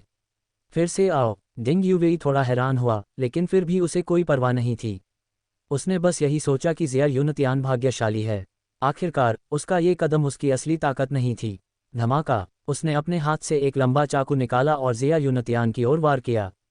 वह आंतरिक शिष्यों में सबसे मजबूत तलवारबाजों में से एक है, अथाह ताकत वाला और बेहद शक्तिशाली है। ज़िया युनतियान ने बिना किसी डर के ठंडी मुस्कान दी। उसने अपनी तलवार निकाली और तलवार की चाल का पीछा करते हुए सीधे एक चौंकाने वाली तलवार की रोशनी निकाली, जो शिव से भी ज्यादा शक्तिशाली थी। हर कोई दंग रह गया और विश्वास नहीं कर सका। आखिरकार विरूपम पहले सिर्फ शीर्ष 100 में ही स्थान पाते थे। हालांकि उनका प्रदर्शन अच्छा था, लेकिन उनके और शीर्ष 20 में शामिल शिव के बीच का अंतर बहुत बड़ा था। लगभग कोई भी विरूपम के बारे में आशावादी नहीं था और सोचता था कि वह शिव से मुकाबला कर सकते हैं। हालांकि किसी को भी उम्मीद नहीं थी कि लड़ाई के बाद विरूपम को कोई नुकसान नहीं होगा और वह अपनी रैंकिंग से कहीं अधिक भयानक ताकत के साथ फट पड़ा। किसी को उम्मीद नहीं थी कि 1 साल से भी कम समय में विरूपम की ताकत में इतना सुधार हुआ था। दोनों के बीच की लड़ाई ने पूरे दर्शकों को चौंका दिया। एक क्षण में उन्होंने देखा कि विशाल अखाड़ा तलवारों की अंतहीन रोशनी और छायाओं से भरा हुआ है, जो 2 पुरुषों की आकृतियों को ढक रहा है। हर कोई गौर से देख रहा था, ये जानना चाहता था कि अंतिम विजेता कौन होगा। एक तो अनुभवी आंतरिक संप्रदाय का प्रतिभाशाली व्यक्ति है और दूसरा एक सुपर डार्क हॉर्स है। झनकार! धमाका! इस समय एक जोरदार धमाका हुआ और 2 चौंकाने वाले हमले एक दूसरे से टकरा गए, जिससे धूल बेतहाशा नाचने लगी और एक बवंडर उड़ गया जो आसमान में उड़ गया। इस समय सभी ने एक आकृति को विस्फोटक ढंग से पीछे हटते और मंच पर उतरते देखा। जो रिंग से बाहर हो गया वह शिव था। सारा दर्शक वर्ग आश्चर्यचकित रह गया। क्या विरूपम जीत गया? वह कैसे संभव है? क्या मैं इसे सही ढंग से देख रहा हूँ? विरूपम की ताकत इतनी नाटकीय रूप से बढ़ गई है कि वह शिव से आगे निकल गया है। हर कोई दंग रह गया। किसी को उम्मीद नहीं थी कि ज़िया युनतियान वास्तव में शिव को हरा देगा। और उसकी उपस्थिति से पता चलता है कि विरूपम को लगभग कोई चोट नहीं आई थी। इससे पहले भले ही विरूपम कोई साधारण व्यक्ति नहीं था, कोई भी शिव के बारे में आशावादी नहीं था क्योंकि उसका प्रतिद्वंद्वी बहुत मजबूत था। लेकिन विरूपम ने एक चमत्कार किया। दोनों के बीच रैंकिंग का अंतर दर्जनों स्थानों तक पहुंच गया, लेकिन विरूपम ने अभी भी अपने प्रतिद्वंद्वी को दबा दिया। आपको पता होना चाहिए कि जो लोग सत्यपथ संप्रदाय के आंतरिक द्वार में प्रवेश कर सकते हैं, वे सभी प्रतिभाशाली हैं और उनकी ताकत कमजोर नहीं है। आमतौर पर दर्जनों लोगों की रैंकिंग को पार करना मुश्किल होता है। हालांकि विरूपम जीत गया। विरूपम रिंग से नीचे उतरा और केशव को देखा। भाई केशव, मुझे खुशी है कि आपने अपना मिशन पूरा कर लिया। अच्छा, केशव ने थोड़ा सिर हिलाया। ऐसा लग रहा था कि ज़िया युनतियान की फसल खराब नहीं थी। हालांकि ज़िया युनतियान की प्रतिभा कम नहीं थी, बस उसने दूसरों से 1 साल बाद संप्रदाय में प्रवेश किया था। कचरे का ढेर! ये दृश्य देखकर अभय का चेहरा थोड़ा उदास हो गया। उसकी नज़र में चींटियां महत्वहीन थीं और उन्हें जब चाहे कुचलकर मारा जा सकता था, लेकिन जिन लोगों को उसने उनसे निपटने के लिए भेजा था, वे एक के बाद एक असफल हो गए। केशव या केशव के आसपास के लोगों को किसी ने गंभीर रूप से घायल नहीं किया। इसके बजाय केशव और अन्य लोगों ने सुर्खियां बटोरी। अब प्रतियोगिता जारी है। अब तक वे सभी आंतरिक संप्रदाय से प्रतिभाशाली हैं, इसलिए प्रतियोगिता स्वाभाविक रूप से बहुत रोमांचक है और कोई भी ऐसा नहीं है जो केवल संख्या भर रहा हो। केशव फिर से मंच पर है। उसका प्रतिद्वंद्वी भी एक प्रतिभाशाली व्यक्ति है जो आंतरिक संप्रदाय में शीर्ष 10 में शामिल है, जिसका नाम बलवीर है, जो डूमिंग से अधिक मजबूत है। उसका चेहरा गंभीर था। अगर ज़िया युनतियान और दूसरे लोग छुपे हुए घोड़े थे, तो केशव असली छुपे हुए घोड़े थे। युवानदान स्तर से भी अधिक ताकत के साथ उसने अनगिनत प्रतिभाओं को कुचल दिया। हालांकि हर कोई केशव को नीची नज़र से देखता था, ये सोचकर कि उसका कोई वंश नहीं है और वह बेकार है, कम से कम उनके लिए किसी ने भी इस बात से इनकार नहीं किया कि केशव कितना शक्तिशाली था। उसने केशव से निपटने के लिए अभय के आदेश को भी स्वीकार कर लिया, लेकिन उसे बिल्कुल भी भरोसा नहीं था। हार मान लो, वरना गंभीर रूप से घायल हो जाओ। केशव ने ठंडे चेहरे से बलवीर को देखा। हालांकि वह जानता था कि वे अभय द्वारा उससे निपटने के लिए भेजे गए लोग थे, फिर भी उसने उन्हें गंभीरता से नहीं लिया। उसने पहले सिर्फ आवन को हराया था, उन्हें गंभीर रूप से घायल नहीं किया था। लेकिन उसने यह उम्मीद नहीं की थी कि अभय ने अपने दोस्त को गंभीर रूप से घायल करने के लिए किसी को भेजा होगा। उसे दुखी करो, इसलिए वह उन्हें कभी भी आसानी से जाने नहीं देगा। बेशक अगर वह अब हार मान लेता तो वह उनकी जान बख्श देता, जैसे उसने अमन और अन्य लोगों को मौका दिया था। धिक्कार है केशव, तुम बहुत घमंडी हो। केशव की बातें सुनकर बलवीर का चेहरा अचानक ठंडा और बदसूरत हो गया। वह आंतरिक संप्रदाय के शीर्ष 10 प्रतिभाशाली लोगों में से एक था, आवन से थोड़ा ज्यादा ताकतवर। हालांकि केशव ने उसे गंभीरता से नहीं लिया। स्टॉप्ड। बलवीर की आंखों में एक ठंडी रोशनी चमक उठी। अगले ही पल उसकी आध्यात्मिक ऊर्जा बिल्कुल छिपी नहीं रही और वह पागलों की तरह बाहर भागा। उस भयानक गति ने अखाड़े को थर्रा दिया। पूरा व्यक्ति एक पागल राक्षस की तरह था जो केशव की ओर दौड़ रहा था। बलवीर गुस्से में है। बलवीर को कोई आपत्ति नहीं है। जब सभी ने बलवीर की शक्ति को देखा तो वे मदद नहीं कर सके, लेकिन ये कह सके कि वे सभी उसकी भयानक ताकत को महसूस करते हैं और बलवीर बिल्कुल भी पीछे नहीं हटे। धमाका! एक शक्तिशाली झटका सीधे निकला और भयंकर हमले ने हवा को सीटी बजा दी, मानो उसके सामने सभी बाधाएं टूट जाएंगी, और यह बेहद तेज था, केशव के सामने मार गिराया। हालांकि केशव इस हमले को देखकर शांत रहा। जब उसने सीधे थप्पड़ मारा तो उसकी अभिव्यक्ति अपरिवर्तित रही। सबकी स्तब्ध आंखों में जिन जुआनसोन का हमला एक थप्पड़ से तुरंत नष्ट हो गया और वह कमजोर हो गया। टकराना! बलवीर के शरीर से खून तेजी से बहने लगा और उसका शरीर धनुष से छोड़े गए तीर की तरह था, जो पीछे की ओर उस गति से उड़ रहा था जो आने से भी अधिक भयानक थी। एक धमाके के साथ वह जमीन पर गिर पड़ा। धूल का एक बादल उठा। धुएं और धूल के साथ पूरा मैदान हिंसक रूप से हिल गया। अनगिनत लोग आश्चर्यचकित थे, उनकी आंखें खुली की खुली रह गईं और वे अविश्वास से ये दृश्य देख रहे थे। जिन जुआनसोंग जमीन पर भारी होकर गिर पड़ा, उसके शरीर के कारण धरती धंस गई। उसके शरीर पर अनगिनत घनी दरारें फैल गईं। जिन जुआनसोंग, जो गड्ढे के तल पर पड़ा था, दयनीय स्थिति में था, खून थूक रहा था। ऐसा कोई संकेत नहीं है कि वह शीर्ष 10 प्रतिभाशाली लोगों में शामिल हैं। बहुत दुखद। वह कैसे संभव है? क्या तुमने स्पष्ट रूप से देखा? वह सिर्फ एक थप्पड़ से हार गया और वह बहुत बुरी तरह घायल हो गया। दर्शक दीर्घा में बैठे सभी लोग दंग रह गए। किसी ने भी उम्मीद नहीं की थी कि बलवीर केशव के सामने इतना कमजोर होगा। तुम्हें पता है, बलवीर लगभग एक शीर्ष प्रतिभाशाली व्यक्ति है जो निश्चित रूप से एक मुख्य शिष्य बन सकता है, लेकिन केशव का सामना करते हुए वह कमजोर है। वह प्रतिभाशाली व्यक्ति जिसने पहले आवन से युद्ध किया था, ये दृश्य देखकर खुद को भाग्यशाली महसूस किए बिना नहीं रह सका। शुक्र है कि उसने पहले ही हार मान ली थी, वरना उसका अंत शायद बलवीर से ज्यादा बेहतर नहीं होता। भाई केशव सचमुच अद्भुत है। तो क्या हुआ अगर आंतरिक संप्रदाय प्रतिभाशाली है? विरूपम, जू फैन और अन्य लोग केशव के लिए खुश थे। कई आंतरिक संप्रदाय के बुजुर्गों ने इस दृश्य को आश्चर्य और जटिल भाव से देखा। प्रारंभिक नामांकन प्रतियोगिता में कई लोगों को केशव के बारे में पता चला और उनकी उत्कृष्ट शक्ति देखी। हालांकि किसी को भी उम्मीद नहीं थी कि केशव का कोई वंश नहीं था और इसलिए कई बुजुर्गों द्वारा उसे बेकार माना जाता था, लेकिन अब केशव ने ऐसी भयानक ताकत दिखाई है। बर्बाद करना! केशव जैसी प्रतिभा बेकार है। उनके शिष्य क्या हैं? तेजप्रताप के चेहरे पर भी बेहद जटिल भाव थे। उसे उम्मीद नहीं थी कि केशव इतना शक्तिशाली होगा। वह कुछ अफसोस महसूस करने से खुद को नहीं रोक सका। हालांकि उन्हें बस यही तसल्ली थी कि केशव का कोई वंश नहीं था। भले ही वह एलिमेंटल को राज्य से मुकाबला कर सकता था, लेकिन आध्यात्मिक सागर क्षेत्र राज्य ही शायद उसका शिखर था। मुझे डर है कि बिना रक्त संबंध के मैं मौलिक मुख्य क्षेत्र में प्रवेश भी नहीं कर पाऊंगा। ये बच्चा थोड़ा अजीब है। शीर्ष 10 प्रतिभाओं में से उनमें से कई ने केशव पर ध्यान दिया है। इससे पहले वे सभी केशव और अभय के बीच लड़ाई के कारण उन पर ध्यान दे रहे थे, लेकिन अब केशव ने अपनी ताकत से उनका ध्यान आकर्षित किया। उन सभी ने केशव की शक्तिशाली ताकत को महसूस किया। तुम बेकार हो, तुम इस आदमी से निपट भी नहीं सकते। अभय का चेहरा बदसूरत लग रहा था। सब जानते थे कि बलवीर और बाकी लोग उसी के भेजे हुए थे, लेकिन वे कमजोर निकले। यह उसके लिए बहुत शर्मनाक था। केशव ने बलवीर की बात अनसुनी कर दी, अभय की तरफ देखा और फिर व्यंग्यात्मक मुस्कान दी। उसके उकसावे से अभय का चेहरा बेहद उदास और जानलेवा हो गया। केशव मंच से उतर गए। प्रतियोगिता जारी है। केशव, रतन। जब रेफरी ने नाम की घोषणा की तो रतन, अभय और मैदान पर मौजूद अन्य सभी आश्चर्यचकित हो गए। अभय थोड़ा हैरान हुआ। हालांकि उसने केशव से निपटने के लिए किसी को तो तय कर लिया था, लेकिन वह रतन नहीं था। आखिरकार रतन की ताकत केशव से कहीं कम थी, और वह केशव का विरोधी तो बिल्कुल नहीं हो सकता था। उसे ऊपर जाने देना पुनर्तः आत्महत्या होगी। और रतन और भी अधिक उलझन में था। उसने पहले केशव को उकसाने की हिम्मत इसलिए की क्योंकि उसे विश्वास था कि वह केशव से नहीं टकराएगा, लेकिन उसने यह उम्मीद नहीं की थी कि मंच पर आते ही उसकी मुलाकात केशव से हो जाएगी। उसका चेहरा बहुत बदसूरत हो गया। केशव के पिछले शब्दों को याद करते हुए उसके साथ खेलें। वह ये कैसे नहीं समझ सकता था कि यह केशव की वजह से ही हो रहा होगा। केशव उससे बदला ले रहा था। वह गलत नहीं था। वह केशव को चित्रित करने में सक्षम था। इसका कारण वास्तव में केशव ही था। केशव कुछ भी नहीं करना चाहता था, लेकिन कोई उसके साथ कुछ करना चाहता था और उसके साथ चालें खेलना चाहता था, इसलिए उसने उसके साथ खेला। वह रतन को सबक सिखाना चाहता था और उसे उसके साथ खेलने के परिणाम बताना चाहता था। जो लोग उसे धमकाने का साहस करेंगे, उनके लिए क्या परिणाम होंगे। सभी ने रतन को दया से देखा।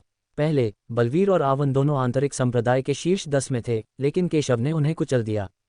कल्पना करना आसान है कि अगर रतन मैदान में उतरते हैं तो क्या परिणाम होंगे। वे समझ गए कि केशव रीना से बदला लेना चाहता होगा। केशव शांति से मंच पर गया और रतन को अपने चेहरे पर एक शांत भाव के साथ देखा, और यह बताना असंभव था कि वह क्या सोच रहा था। मैं कोर्ट पर उतरते ही हार स्वीकार कर लेता हूँ। रतन का चेहरा गंभीर लग रहा था, लेकिन वह ये भी समझ गया था कि वह केशव का प्रतिद्वंद्वी नहीं हो सकता। अपनी जान बचाने के लिए उसने अखाड़े में उतरते ही हार स्वीकार करने की योजना बनाई। ये सोचकर वह सीधा रिंग की ओर दौड़ा। संप्रदाय प्रतियोगिता के नियमों के अनुसार मंच पर जाकर हार स्वीकार करनी ही होती है। अगर ऐसा नहीं होता तो रतन सीधे हार स्वीकार कर लेता। इससे पहले रतन को केशव के साथ लड़ने का विचार था और उसने केशव को गंभीरता से नहीं लिया था। लेकिन जब केशव ने बलवीर और आवन को आसानी से कुचल दिया तो हर कोई समझ गया कि केशव की ताकत कितनी भयानक थी। रतन जानता था कि वह केशव का प्रतिद्वंद्वी नहीं हो सकता, इसलिए उसने मन बना लिया कि जैसे ही वह रिंग में उतरेगा वह हार स्वीकार कर लेगा और केशव को हार स्वीकार करने का मौका नहीं देगा। संप्रदाय प्रतियोगिता के नियमों के अनुसार यदि आप हार मान लेते हैं तो आप लड़ाई जारी नहीं रख सकते। लेकिन क्या केशव उसे यह अवसर देगा?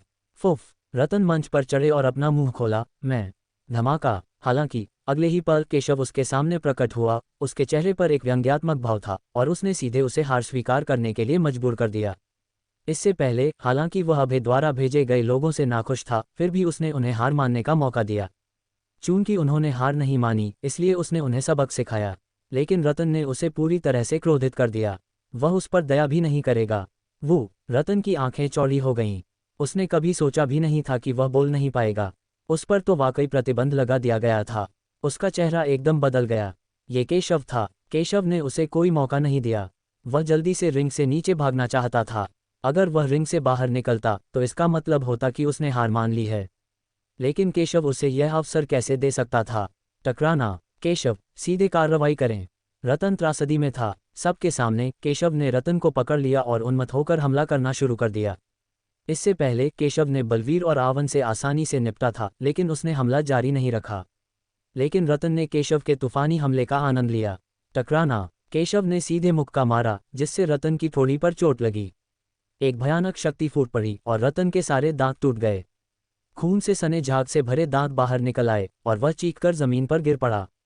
ऐसा इसलिए हुआ क्योंकि केशव ने दया दिखाए, अन्यथा अपनी भयानक शारीरिक शक्ति के साथ रतन शायद एक ही मुक्का से टुकड़े टुकड़े हो जाता।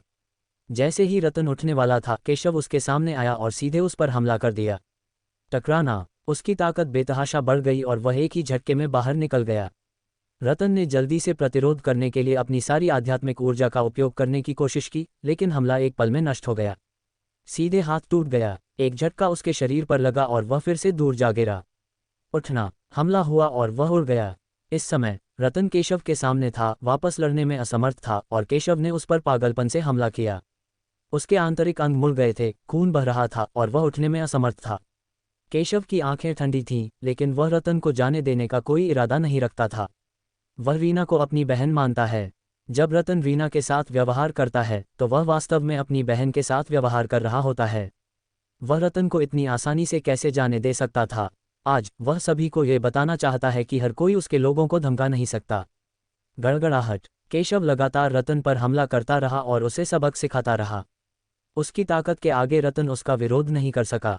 यह एक तरफा कुचलना है। अखाड़ा हिलता रहा और ये दृश्य देखकर सभी के चेहरे बहुत बदसूरत हो गए। बहुत से लोग हैरान रह गए। ये पहली बार था जब उन्होंने केशव को इस तरह अभिनय करते देखा। रतन तो और भी ज्यादा दुखी था। उसे एक तरफा पीटा गया था और वह न तो दया की भीख मांग सकता था और न ही हार मान सकता था। कई लोग केशव को डर से देख रहे थे। उन्हें ऐसा लग रहा था जैसे उन्हें याद आ गया हो कि केशव कोई कमजोर नहीं बल्कि एक निर्दयी व्यक्ति था।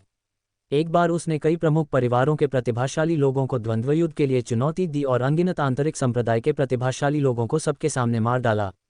यहाँ तक कि उसने वांग तियानलोंग और हान लिंग के गुरु के सामने उन दोनों को व्यक्तिगत रूप से मार डाला। उस समय उन्होंने केशव के आसपास के लोगों पर हमला किया। कोई आश्चर्य नहीं कि रतन अब इतना दुखी है। ये सब इसलिए है क्योंकि रतन ने पहले रीना को अपमानित किया था। पहले केशव उसे रोक सकता था, आखिरकार उसे ऐसा करने का अधिकार था।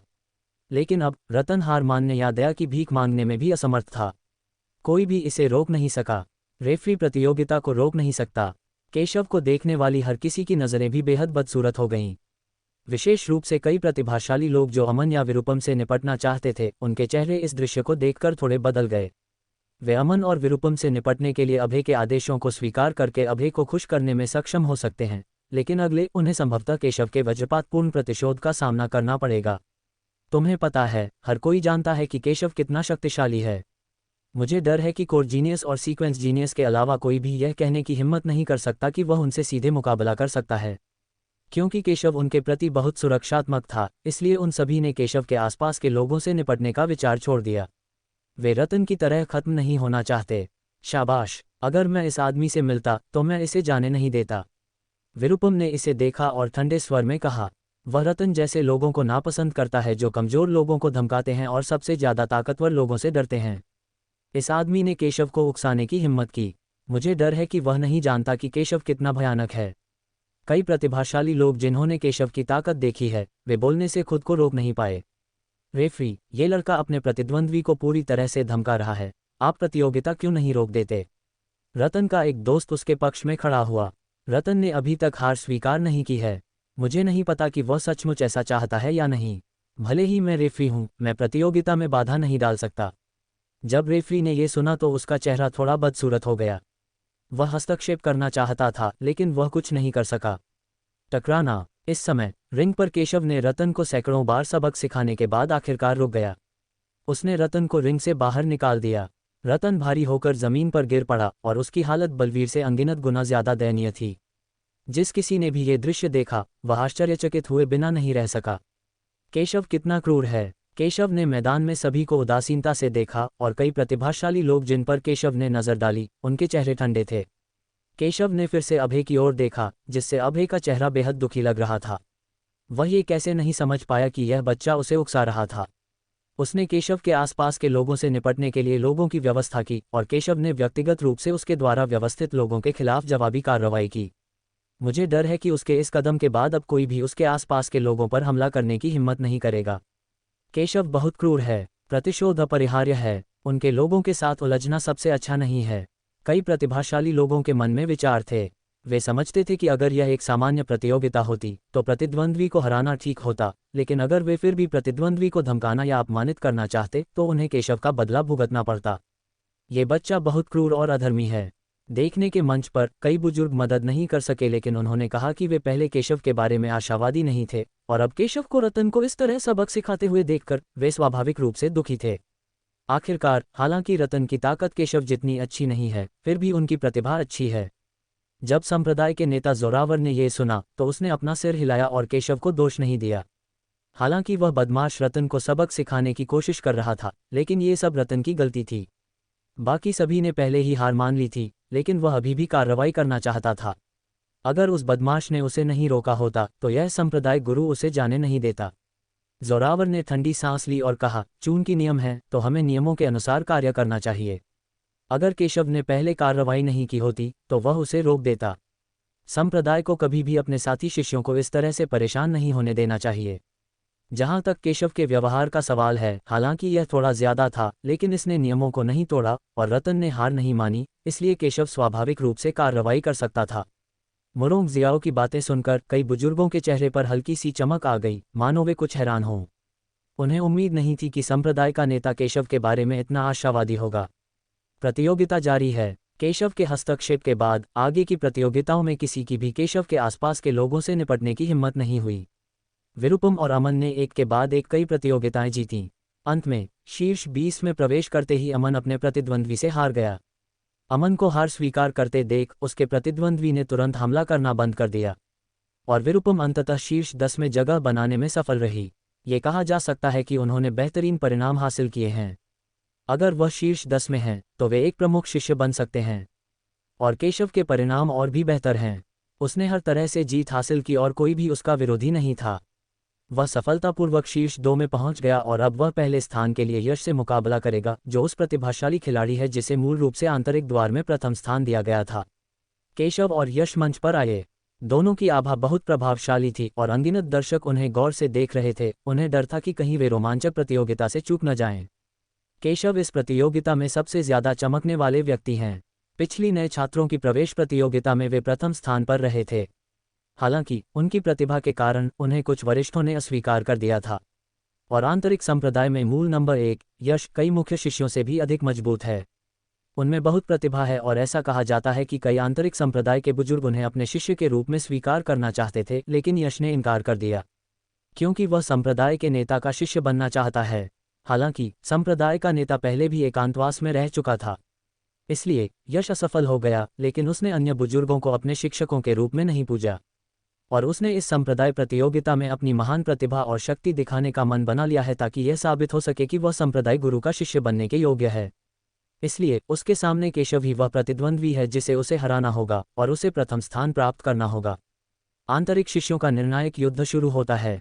प्रतियोगिता के प्रभारी रेफरी ने यह संदेश सभी दिशाओं में फैला दिया। धमाका धमाका धमाका। अखाड़े के चारों ओर ढोल की ध्वनि गूंज उठी, जिससे बादल और धुंध छट गए और आकाश साफ और नीला हो गया। यश ने केशव को गंभीर नजर से देखा। उसके शरीर से एक भयानक दबाव फूट पड़ा जो केशव को दबाने की कोशिश कर रहा था। हालांकि उसके दबाव का केशव पर कोई प्रभाव नहीं पड़ा। उसकी अभिव्यक्ति गंभीर हो गई। किसी को पता भी न चले दोनों के बीच पहली भिड़ंत शुरू हो गई और वह नुकसान में था। केशव वास्तव में सरल नहीं है, कृपया मुझे सिखाओ, यश ने गंभीरता से कहा और तभी उसके हाथ में एक लंबा चाकू आ गया। चाकू 3 फुट लंबा, दबंग और डरावना था। पूरे आंतरिक संप्रदाय में ऐसे लोग कम ही हैं जो उसे अपने हथियार इस्तेमाल करने पर मजबूर कर सकें। हालांकि हर कोई केशव को बेकार समझता है। वह समझता है कि जो प्रतिद्वंद्वी निर्णायक लड़ाई में उसका विरोधी बन सकता है, वह बेकार कैसे हो सकता है। यदि केशव का कोई वंश नहीं होता तो शायद वह निश्चित रूप से केशव को हरा नहीं पाता, लेकिन आंतरिक संप्रदाय में नंबर 1 बनने के लिए वह केशव को जाने नहीं देगा। कृपया। केशव शांत था और उसकी आभा कमजोर लग रही थी, लेकिन टकराव में वह यश के बराबर था। दोनों अपने गति टकराव में बराबरी पर हैं। केशव के लिए यह बहुत दुख की बात है। वह यहाँ तक तो पहुँच गया है, लेकिन उसकी ताकत हमेशा मौलिक मुख्य क्षेत्र तक ही सीमित रहेगी।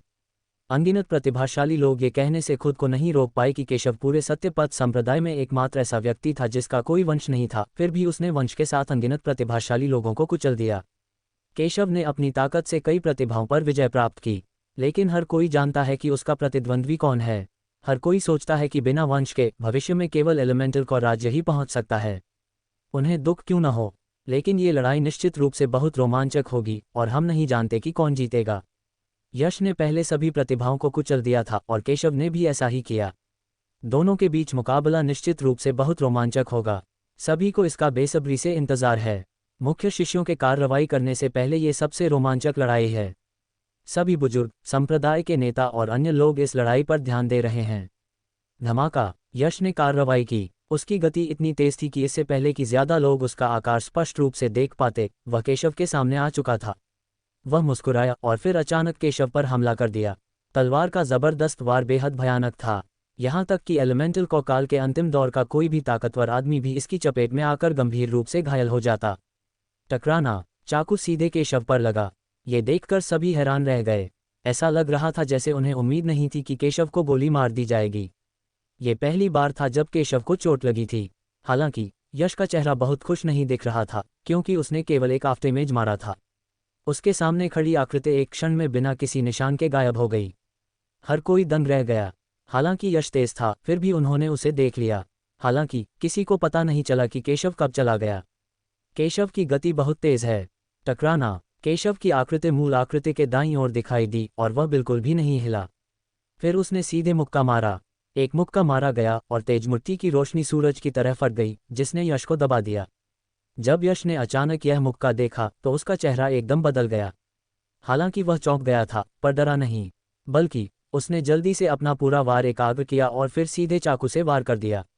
धमाका! दोनों हमले एक दूसरे से टकराए जैसे कोई ज्वालामुखी पृथ्वी से टकरा रहा हो, अत्यंत भयानक, प्रचंड शक्ति के साथ फट रहा हो। अनंत शक्ति फूट पड़ी, जिससे शून्य विकृत हो गया। ये पहली बार था जब दोनों के बीच लड़ाई हुई थी, लेकिन ये बहुत भयानक था। दोनों को एक ही समय में पीछे हटने पर मजबूर किया गया। अगले ही पल वे फिर टकरा गए। यश ने अपने हाथ में एक लंबी तलवार पकड़ी, अपनी पृथ्वी स्तरीय मार्शल आर्ट का प्रदर्शन किया और केशव पर भयंकर वार किया, जिससे एक भयानक शक्ति उत्पन्न हुई। अधिपति तलवार। इस चाकू को देखकर कई लोग हैरान हुए बिना नहीं रह सके। ये वही जमीनी मार्शल आर्ट था, लेकिन यश ने इसे पूरी तरह समझ लिया था और जो शक्ति फूटी वह वाकई भयानक थी। यश वास्तव में मजबूत है। केशव की आंखें बिना किसी डर के केंद्रित थीं और फिर उसने फिर से थप्पड़ मारा। अचानक दुनिया उलट गई है। यश की चालें शक्तिशाली हैं, लेकिन केशव की ताकत और भी भयानक है। धमाका! जब ये थप्पड़ मारा गया तो एक असीम शक्ति सीधे बाहर निकली, जिससे शून्य में एक भयानक गति पैदा हुई, जैसे आकाश में एक विशाल लहर चल रही हो। सभी की स्तब्ध निगाहों के सामने केशव का हमला यश के हमले से भी अधिक शक्तिशाली था। यश का हमला सीधे नष्ट हो गया। यश का चेहरा गंभीर था। हालांकि वे 2 बार लड़ चुके थे, केशव की ताकत उसकी उम्मीदों से कहीं ज्यादा थी। ये सचमुच बहुत मजबूत है। उसने अपनी शक्ति को बिल्कुल भी नहीं रोका और वह पागलों की तरह बाहर निकल आए। फिर से मार डालो। केशव पीछे नहीं हटा, बल्कि अपनी मुट्ठी का इस्तेमाल करके सीधे लड़ने लगा। गड़गड़ाहट। दोनों आकृतियां शून्य में हिंसक रूप से टकरा गईं और प्रतिबिंबों की एक श्रृंखला में बदल गईं। गति अत्यंत तेज थी। पूरा मैदान हिल रहा था।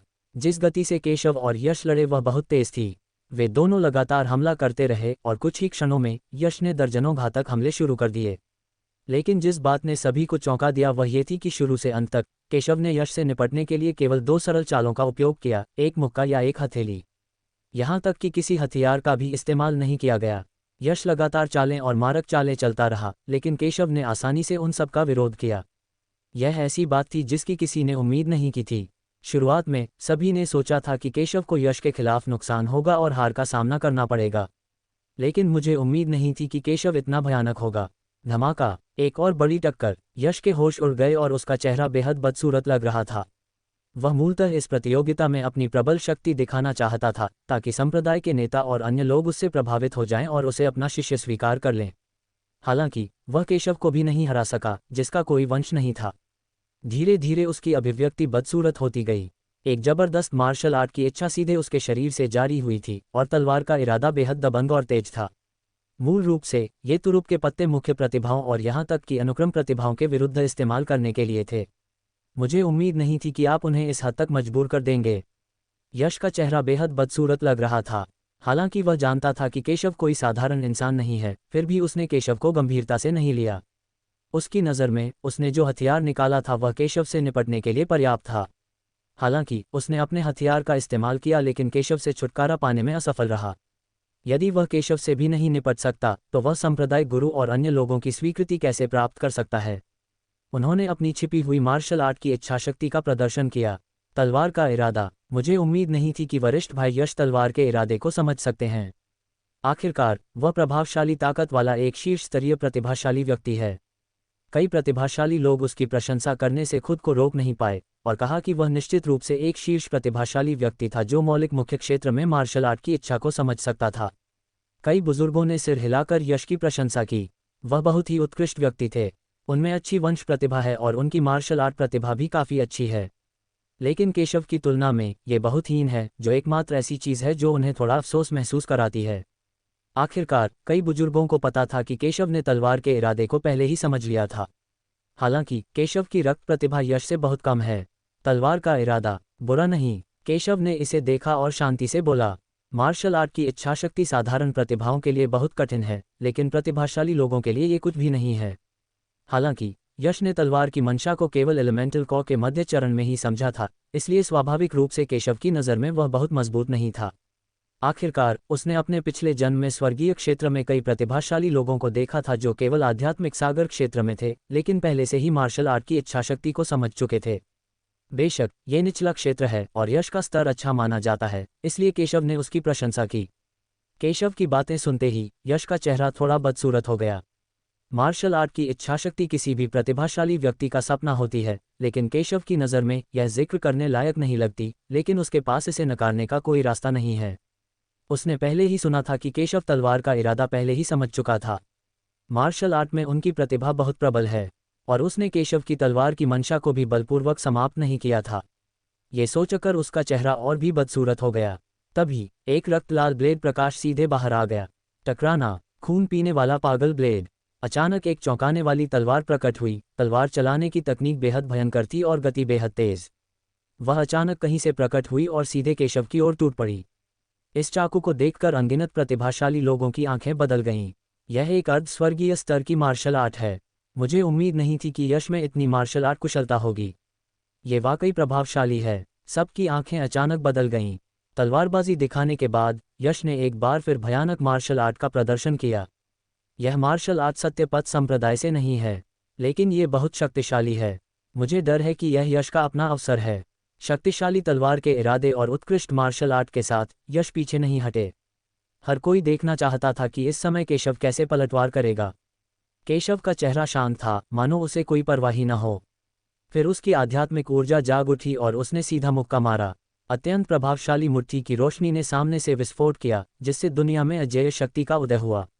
यद्यपि यश काफी शक्तिशाली है, फिर भी वह केशव की नज़र में बहुत कमज़ोर है और इतना मजबूत भी नहीं है कि केशव उसके कई तुरुप के पत्ते और जानलेवा चालें इस्तेमाल कर सके। केशव की आभा मजबूत हो गई, जिससे यश का चेहरा बेहद गंभीर हो गया। धमाका, दोनों सेनाएं एक दूसरे से टकराईं और फिर एक ही समय में विस्फोट हो गया। यश का चेहरा थोड़ा बदसूरत लग रहा था। उसने सारे तुरुप के पत्ते इस्तेमाल कर लिए, फिर भी कोई फायदा नहीं हुआ। टकराना, यश ने अपनी तलवार घुमाई और सीधा वार किया। एक रक्तलाल ब्लेड की रोशनी फिर से निकली, लेकिन ये पहले वाले से कई गुना ज्यादा शक्तिशाली थी। रक्त पीने वाला पागल ब्लेड, दूसरा कदम, आकाश उच्च स्लैश। खून पीने वाला पागल चाकू, कुल 3 शैलियाँ। इससे पहले की पहली चाल को शॉकंग स्काई स्लैश कहा जाता था। दूसरी चाल को लिंक्टियन झान कहा जाता है। ये चाकू हर चीज पर ऐसे घूमता था मानो इसमें कानून की शक्ति हो। ये बेहद भयानक था। आकाश और पृथ्वी पर फैलते हुए, सीधे आगे बढ़ते हुए। बुरा तो नहीं है, लेकिन फिर भी यह मेरा कुछ नहीं बिगाड़ सकता। ये देखकर केशव उदासीन हो गया। यश का हमला वाकई शक्तिशाली था, लेकिन बस इतना ही। धमाका, उसने सहजता से थप्पड़ मार दिया। एक क्षण में एक बहुत बड़ी हथेली शून्य में संघनित हो गई और हथेली एक जोरदार गड़गड़ाहट की आवाज के साथ गिर गई। इससे आसपास का आकाश और पृथ्वी कांप उठे। टकराना, अगले ही पल वह यश के हमले से टकरा गया। बड़े हाथ के नीचे से एक भयानक शक्ति सीधे फट पड़ी। यश का लिंक्टियन झान सीधे ढह गया, फिर से नष्ट। अनगिनत लोग आश्चर्य से ये दृश्य देख रहे थे। सबने देखा कि यश का हमला कितना शक्तिशाली था, लेकिन फिर भी यश हार गया। असंभव। यश का चेहरा बेहद बदसूरत लग रहा था। वह इसे स्वीकार नहीं कर सका।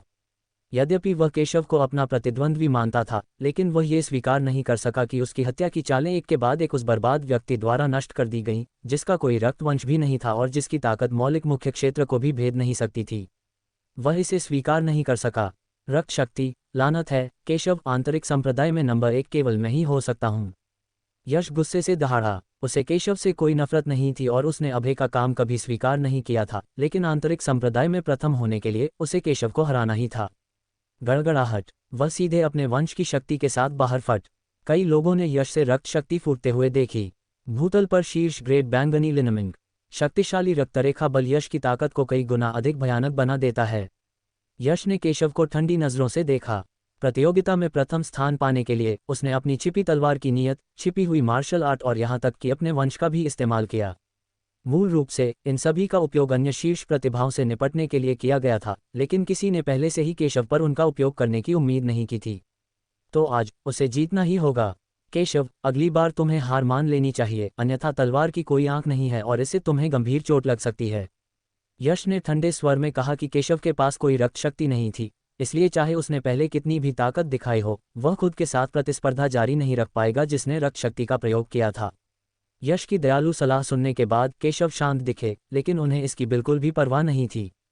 तुम्हारे हमले मेरा कुछ नहीं बिगाड़ सकते। यदि यह आपकी पूरी ताकत है तो प्रतियोगिता जल्द ही खत्म हो जानी चाहिए।